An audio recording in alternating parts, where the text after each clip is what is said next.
President Trump issued another warning to Hamas yesterday.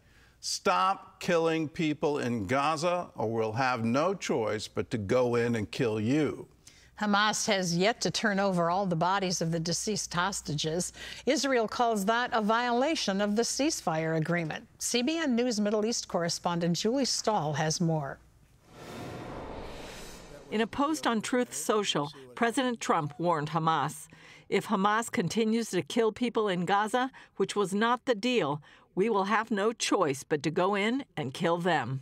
When asked later if his post meant that U.S. troops would go into Gaza, Trump responded, No, I didn't say who would go in, but somebody will go in. It's not going to be us. We won't have to. There are people very close, very nearby that will go in. They'll do the trick very easily, but under our auspices. His comments come as Hamas refuses to lay down its weapons and after a widely seen video of the terror group publicly executing Gazans. There are reports that it's fighting other clans in Gaza in a power struggle. Israel accuses Hamas of breaking the Trump-mediated agreement by not returning all the deceased hostages yet. Only 9 have been returned so far, with 19 more still held in Gaza. A callous, barbaric terror group is continuing to hold onto these bodies as their families innocently wait to give their loved ones a dignified Jewish burial. Now, this is what Israel is up against, and the Prime Minister is determined, committed, and is working tirelessly to return all of our fallen hostages. Still, Israel is allowing the flow of aid into Gaza despite not receiving all the hostages back yet. The IDF received 2 bodies early Thursday, the last female hostage in Bar Haiman, and Bedouin IDF Master Sergeant Mohammed al-Atresh. Meanwhile, the Israeli army continues to strike potential threats.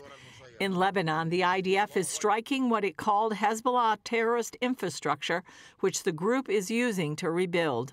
Lebanese President Joseph Aoun called for direct negotiations with Israel and reportedly published on his homepage a speech by a member of parliament saying, "The time has come to end the conflict with Israel and move towards stability and prosperity."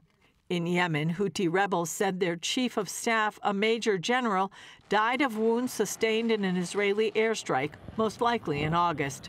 Back in Israel, 2 of the hostages released earlier this week are home from the hospital.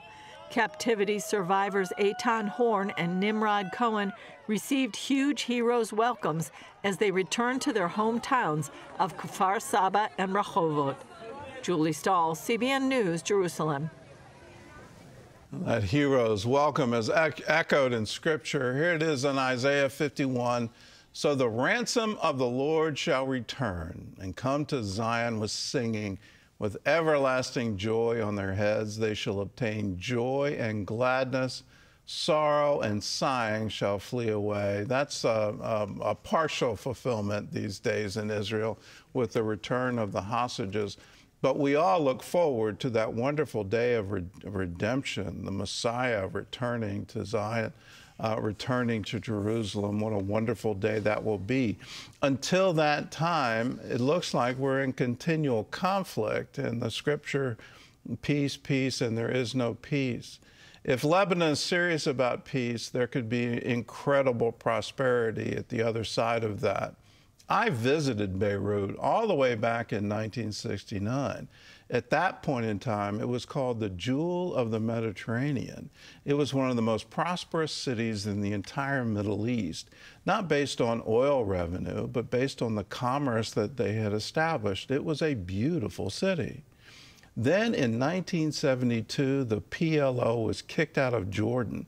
The reason they were kicked out is they tried to overthrow the king. They were radicalized, and they wanted to mobilize all of Jordan to fight against Israel. Well, Lebanon said, well, we know how to work together. We have a wonderful government where Jews and Christians and Muslims all work together and live in peace. Come into our country.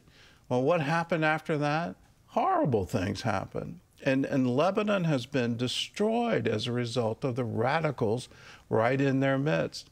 Wouldn't it be wonderful if that transformed again and see it in Syria, see it in Jordan, see it in Egypt, see it in all the countries that border Israel? Wouldn't it be wonderful to finally have peace? But in order to achieve that, this radical ideology has to be rooted out, not just go to sleep, but go away. If that could happen as a result of all the horror since October 7th, that would be a wonderful day of rejoicing.